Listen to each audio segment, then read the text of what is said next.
die when he was sick, and he called one of the chief amongst his army, his chief and commander, or the head of the army, and he instructed him. He said, if I happen to die, to pass away, here are the things that I want you to do. Number one, my body, I want my body to be carried only by the best of the doctors in my kingdom. Gather all the best doctors together and let them be the one to take my body to the graveyard. Number one.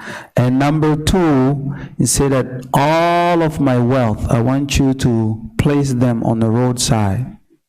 Golds, diamonds, silvers, you name it, all those most expensive commodities. I want them to be set on the roadside, from my house or from my palace to my grave.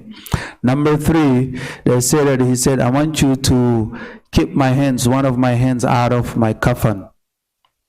So the casket or the shrouds. And these are the three instruction that he happened to give to the head of the generals. So he was asked, why? These are, very strange will that you happen to leave behind you. He said, yes.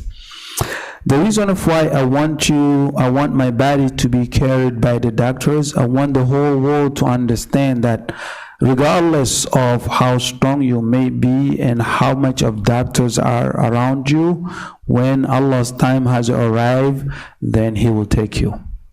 So I want the whole world to understand that these are the best doctors that we have right now, but yet despite of their presence, Zul Qarnain still, he died. And number two, the reason of why I want you to put all of my wealth, all right, in. Third, to keep my hands out. These are all the things that I've gathered together, but here, none of them happen to go into grave with me. The third one, I want them to know that I came to this world with nothing in my hand, and I'm living with nothing in my hand, despite of being the king of the world.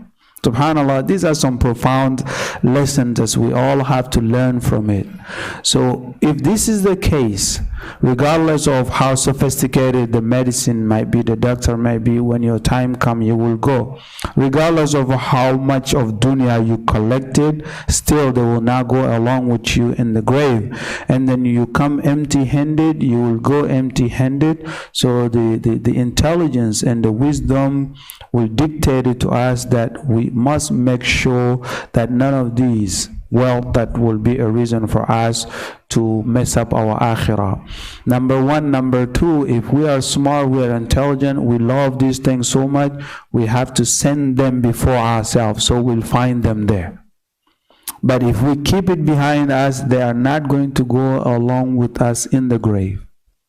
So the only way that you can send before yourself is to spend in the way that Allah subhanahu wa ta'ala wants it, starting from spending on your own family. Whatever you give to your family is considered as a charity, and Allah will write that down for you as a charity, and He will keep it for you on the day of judgment. And whatever you give to the needy, same thing applies. But other than that, it's not yours. It will be left behind you. So we are approaching the best 10 days in which the Prophet says, sallallahu alaihi wasallam, there is no day in which the good deed is highly rewarded by Allah than these 10 days. So one can make part of his schedule to do whatever he can. Maybe $10 is nothing to you, but it means the whole world to someone else. Don't say that I don't have money, I can give 1,000. Wallah, even $100 can create a big difference in someone's life, and you all know that. All right, so in that 10 days, inshallah, send some money to be saved for you in your akhirah. Otherwise, just like Zul Qarnain left everything that he has gathered together in this world, likewise we will leave it behind us. We cannot take it with us. You have to cash it out before you get there. You will find it. Other than that, it will be just someone else's belonging.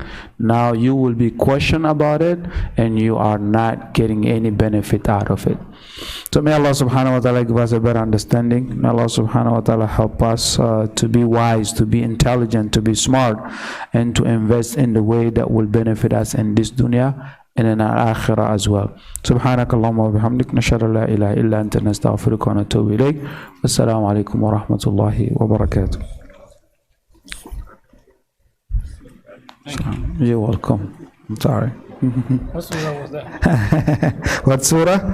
Isn't the surah we recite on Fridays, Surah Al Khaf? I think, but I will ask Imam.